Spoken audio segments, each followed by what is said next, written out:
Halo Sobat Tom semua, admin harap kalian semua dalam keadaan baik-baik saja ya. Nah, dalam dunia Gunpla Battle kita terbiasa melihat Gunpla yang bertarung untuk persahabatan, untuk kehormatan, atau mungkin untuk membela yang lemah ya. Nah, namun bagaimana jika ada sebuah mesin dari Gunpla yang lahir hanya dari satu hasrat ya, yaitu keunggulan mutlak. Sebuah Gunpla yang namanya sendiri berarti penolakan coy. Ia menolak untuk kalah, menolak untuk tunduk, dan menolak untuk dibatasi oleh aturan coy. Yap, dia beneran ada. Dia adalah NK13J Denial Gundam. Nah, hari ini di Gali Gundam kita akan membahas Denial Gundam beserta teknik bela diri yang tertanam dalam Ni Gundam ya. Sekaligus juga memahami pilotnya yaitu Inose Junya, sang pilot yang rela menjual jiwanya demi gelar yang terkuat ya. Yuk, nggak usah lama lagi, langsung gas aja kita bahas ya. Sebelum menjadi Denial Gundam, ia memiliki identitas lain yakni Katedral Gundam ya. Nah, Ni Gunpla adalah mahakarya Meijin Kawaguchi generasi kedua. Meijin misterius yang dikenal disiplin dan keras dan agak sedikit dingin ya. Nah, bayangkan jika sebuah Gunpla yang berharga, yang legend lah, yang dibuat oleh sang legenda yaitu Meijin Kawaguchi kedua itu harus jatuh ke tangan seorang yang salah yang menggunakan Denial Gundam ini untuk kekerasan coy. Inilah yang terjadi di Denial Gundam sendiri. Setelah Meijin kedua jatuh sakit selama 7 tahun, Katedral Gundam ini berakhir di tangan ketua sekolah Tenzen ya. Disinilah Inose Junya masuk ke dalam cerita. Junya bukan sekedar pengguna, dia adalah seorang builder dengan tangan dingin ya. Junya ini melakukan modifikasi ekstrim pada mesinnya yaitu Denial Gundam ini, yang mana dia ini benar-benar merombak total konsep Katedral Gundam ya, yang tadinya dirancang untuk pertempuran jarak menengah menjadi mesin pembantai yang spesialis di pertarungan jarak dekat coy. Nah, dia ini memilih perpaduan warna antara navy gelap dan abu-abu ya, berbeda dengan warna asli dari Katedral sendiri ataupun Gunpla milik saingannya yaitu Kamiki Sekai yang cenderung merah putih kuning yang mencolok gitulah. Denial Gundam ini terasa seperti bayangan atau sisi kebalikannya dari Burning Gundam sendiri ya. Rok besar yang menyerupai hakama atau pakaian kungfu bukan hanya untuk estetika aja coy. Itu seolah-olah kayak mengisyaratkan kalau Ni Gundam dibuat untuk bertarung, untuk tempur lah, bukan sekedar mesin perang biasa coy. Kerennya lagi kalau diperhatikan, Denial Gundam ini bisa dibilang adalah unit original ya, tidak punya base kit, yang menjadikan salah satu mesin paling unik sekaligus mengerikan dalam Gundam Build Factor Try coy. Nah, mari kita bicara tentang persenjataannya ya. Nah, Denial Gundam ini tidak punya beam rifle atau persenjataan umum kayak biasa Gunpla pada umumnya lah. Tapi apakah dia butuh? Jawabannya jelas tidak sama sekali coy. Junya ini pilot yang justru membawa Denial dengan stylenya sendiri ya, yaitu membawa gaya bertarung Jigen Haoryu ke level yang berbeda. Teknik khusus pertarungan jarak dekat yang diajarkan di sekolah bela diri yang sama seperti Kamiki Sekai ya. Nah, bedanya bagi Sekai, Jigen Haoryu ini disebutkan sebagai jalan hidup dengan arti pemaknaan yang lebih rendah hati akan seni bela diri gitu. Bagi Junya ini adalah senjata yang harus dikuasai dan ditambah dengan ilmu lain gitulah. Jadi agak berbeda aja. Dia ini bisa admin bilang ya agak barbar lah intinya si Junya ini. Apalagi diketahui dia ini juga nggak hanya menguasai satu jenis bela diri aja ya, melainkan bela diri lainnya seperti Aikido, boxing, bahkan Bajikuan.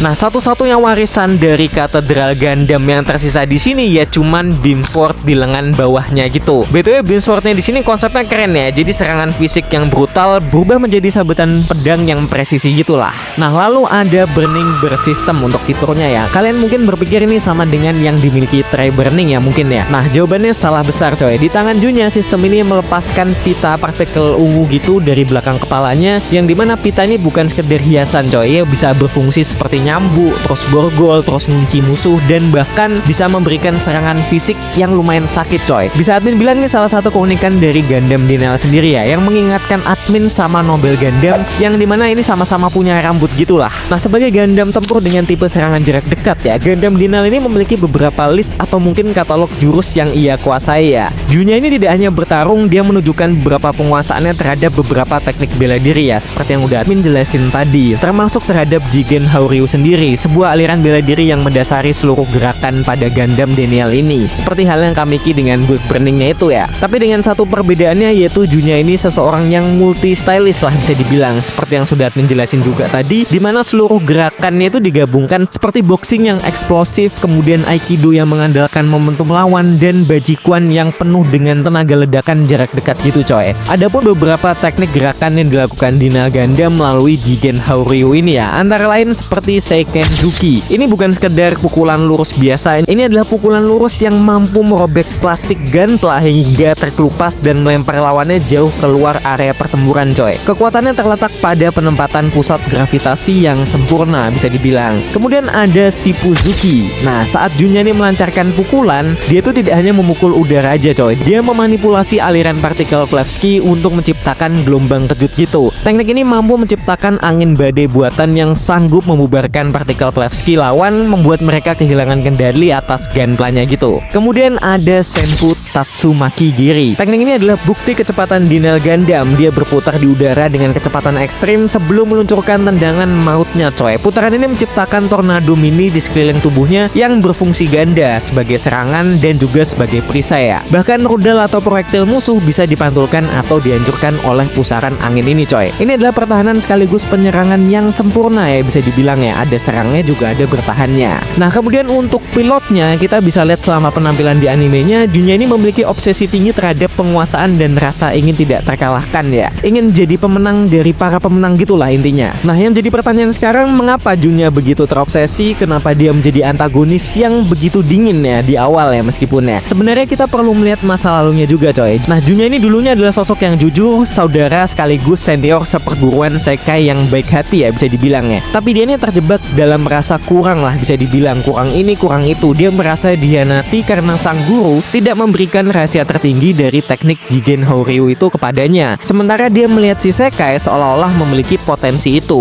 Nah, frustasi ini yang berubah menjadi kebencian coy di dalam hati Junya sendiri. Dia haus akan kekuatan yang akhirnya sampai ngebawa Junya ini buat keliling dunia, menantang petarung, menyerap teknik mereka hanya untuk membuktikan bahwa dia ini lebih baik dari siapapun coy, terutama dari Sekai sendiri ya. Yang ujung-ujungnya membuktikan kalau Junya ini adalah cermin dari egonya sendiri. Dia adalah contoh nyata apa yang terjadi ketika dia punya bakat luar biasa bertemu dengan rasa iri yang tidak terkendali coy. Dia menjadi problem child di Tenzan Academy dan dibenci oleh rekan setimnya karena dia nggak percaya pada kerjasama tim coy. Ya, kalian bisa ngeliat pastinya ini dia egois lah. Baginya menang adalah segalanya. Tapi dibalik semua kekejamannya, ada seorang murid yang sebenarnya hanya ingin diakui coy. Dan ketika dia akhirnya kalah oleh Sekai di perempat final, dia menyadari satu hal pahit di mana tidak ada teknik rahasia soal Jigen Horyu itu sendiri. Yang ada hanyalah kedalaman latihan, dan itulah yang menyadarkan Junya untuk kembali ke jalan yang benar coy. Nah, selama di animenya, Denial Gundam ini memberikan dampak besar ya di pertempuran di seri Trei sendiri. Dia memaksa petarung lain untuk berevolusi lah secara tidak langsung. Seperti Gijima Wilfred, Ado Saga, bahkan Meijin Kawaguchi sendiri, semuanya harus mengakui bahwa Junya ini bukan lawan sembarangan coy. Junya mengajarkan kita bahwa teknik curang sekalipun bisa menjadi seni jika ditekuni dengan sepenuh hati ya. Dia bukan hanya meniru, dia menggabungkan dan meningkatkan lagi teknik lawan menjadi versinya sendiri yang lebih mematikan coy. Junya ini adalah antagonis yang bisa dibilang masih ada sisi manusiawinya ya, karena dia memiliki emosi yang nyata, iri, ambisi, dan akhirnya penyesalan. Ya, gambaran orang-orang yang punya ambisi soal bertarung karena dia udah kuat, dia pengen lebih kuat lagi lah. Nah, pada akhirnya Denial Gundam ini adalah simbol dari sebuah perjalanan ya. Perjalanan untuk menolak kelemahan, perjalanan untuk mencari kekuatan, dan akhirnya perjalanan untuk menerima diri sendiri ya, yaitu Junya sendiri. Nah, gimana nih menurut kalian soal Denial Gundam ini? Apakah kalian suka desainnya atau mungkin filosofis Gundamnya? Bisa kalian komen di kolom komentar di bawah ya. Terima kasih sudah menemani admin di konten Gundam kali ini. Kalau kalian mau support admin bisa melalui link di bawah ini dan ngasih saran apapun. Akhir kata admin pamit undur diri. Bye bye.